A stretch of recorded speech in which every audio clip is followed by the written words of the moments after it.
It is week 5 of season 1 and here is the weekly rewind. Hello and welcome back to another episode. This week again we got tons of new content, such as a new Anran Comic has been released, the mid-season patch is in the game, and finally we know why Jeff Kaplan actually left Blizzard. And by the way, if my voice sounds a bit off, that's because I'm still a little bit sick. But nonetheless, let's get into the video. Let's start things off with the release of the mid-season patch. May's Mythic skin is finally available, and I need to say it's actually one of the best Mythic skins yet. Even though I don't play May, I had to buy it, because of all the VFX it has.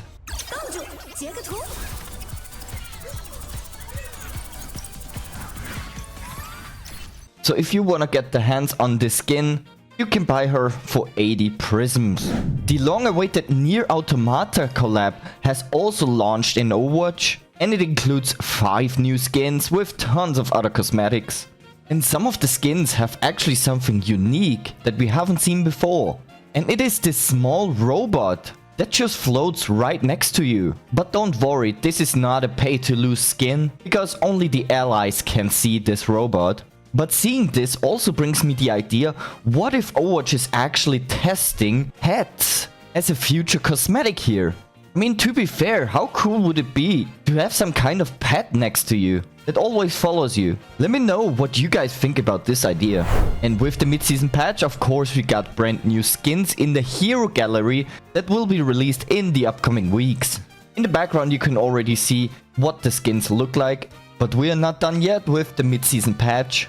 Let's go over all the patch notes. Starting with the new sub-roles, the medic sub-role got an increased self-healing from 25% to 40%. The bruiser sub-role now triggers below 50% health, and the initiator sub-role no longer triggers while at full health, and the healing got reduced from 75 to 60. Now let's continue with Diva. Her booster's cooldown got increased from 3.5 to 4 seconds. Then we got Hazard. This sub-role actually got moved from Stalwart to Initiator. Ramatra. Void Barrier. Only in 5 vs 5. Cooldown reduced from 13 to 12 seconds. And Annihilation. Damage per second increased from 30 to 35. Roadhog. Scrap Gum. Damage per pellet increased from 6.5 to 7. Then we go to damage. First one, Anran. The Infernal Rush will now automatically climb over small ledges. And the jump height while active increased by 20%. Emre. Altered Vitals. Time before triggered reduced from 4.5 to 4 seconds. Then we have Vendetta. The Raging Storm minor perk got moved from major to minor. And the damage per spin reduced from 35 to 30. And the Siphoning Strike got moved from minor to major. And the overhead lifesteal increased from 30% to 40%. And next up are the supports. Ilari's Summer Solstice minor perk. The attack speed gained reduced from 30% to 20%. Then Sunburn major perk. Damage reduced from 70 to 50.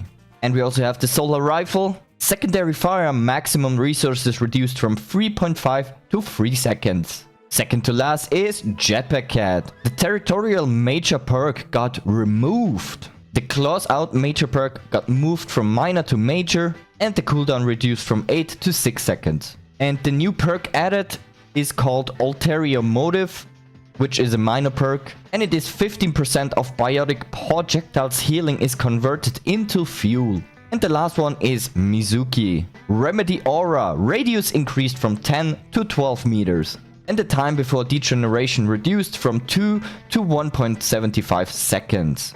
We also got Junkrat's Loot Hunt again, where you can earn up to 9 loot boxes by completing challenges.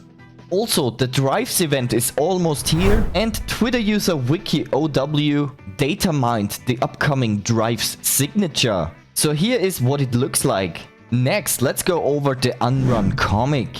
And thank God we finally got a new comic instead of a short story. I know I like the short stories, and of course they are less quality since it's just the voice actor talking with like 2 or 3 pictures in the background. But with comics it's way more intense. And this one is also really cool to look at. So basically it is about Anran being in the Talon attack. That she wants to do everything by herself, which is just impossible to do, of course. So at the end they tell her that she doesn't need to do everything by herself. And the thing that is also pretty interesting is that at the end of the comic, we don't see Mercy or Bastion anymore. I don't know where they have been gone, but it is pretty interesting that everybody of the Overwatch team is there, but not these two. I put a link down in the description if you want to read the comic by yourself. And in the next part, I'm going over the big Jeff Kaplan interview. To all the people that didn't know, Jeff Kaplan has made an interview after 5 years of being in complete silence. The interview is over 5 hours long, and he talks about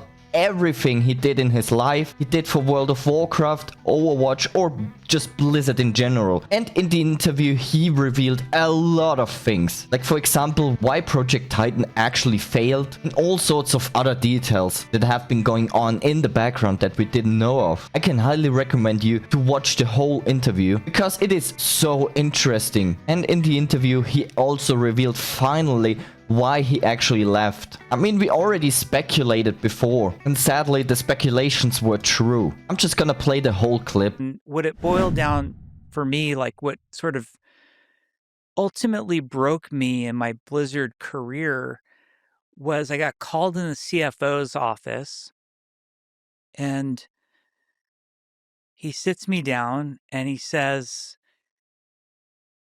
he gives me a date, which at the time was 2020 and was going to slip to 2021, but at the time it was 2020. And he said, Overwatch has to make in 2020. And then every year after that, it needs a recurring revenue. And then he says to me, if it doesn't do dollars, we're going to lay off 1,000 people, and that's going to be on you. And that was just the biggest fuck you moment I had in my career. It felt surreal to be in that condition because I had believed I would never work anyplace but Blizzard. I loved it. It was a part of who I was. And I felt I was a part of it. And I literally thought I would retire from the place. I never thought the day would come. And that was it. I was like,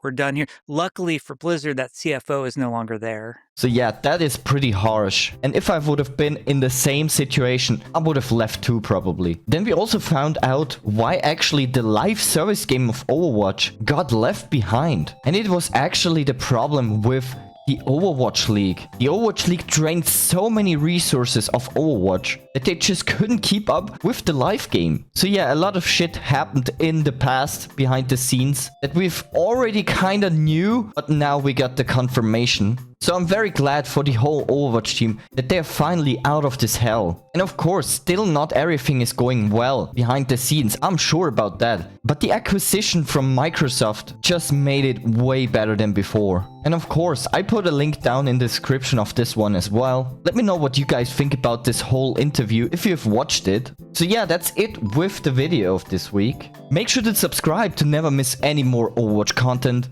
And I'll see you guys in the next video. Bye bye.